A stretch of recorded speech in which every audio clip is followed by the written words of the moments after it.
Very nice. सुना है कि आपके पास एक बार घर जाने के लिए 90 रुपए की टिकट थी, आपके पास थे नहीं 90 रुपए, 40 रुपए थे, तो इसलिए आप जा ही नहीं पाए घर, कुछ ऐसा भी कुछ हुआ था?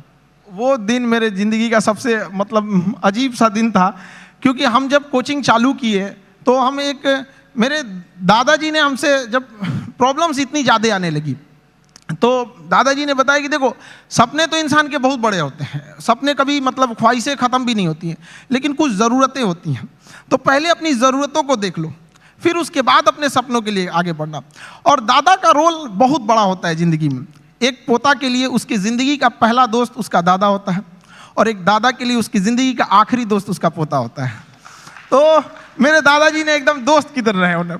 तो सबसे पहले हमने होम ट्यूशन चालू किया, जहाँ से हम बेसिक चीज़ें निकाल सके। तो पहली बार हमने एक बच्चे को होम ट्यूशन दिया तो उसको 600 रुपये मिले वहाँ से, जिससे कुछ रूम रेंट वगैरह निकल जाए। फिर एक 800 का मिला, ऐसे मिलते मिलते गया।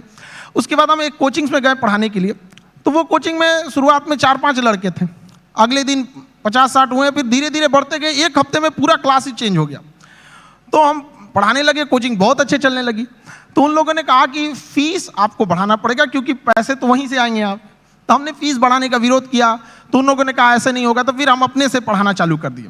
तो हमारी कोचिंग में क्या हुआ कि बम चल गया, बम, एक्चुअल बम वहाँ पे धड़ाधड़ गिरने लगा। हम लोग को दिमाग काम नहीं किया वहाँ पे, और क्या किए, सारी चीज़ें तहस नहस हो गई। अब हमको लगा कि अब घर जाना पड़ेगा, और घर जाने के लिए पैसे 90 रुपये चाहिए होते हैं, हमारे पास वही 40-50 रुपये थे। तो हम कहें कि अब घर भी नहीं लौट सकते, यहीं रुक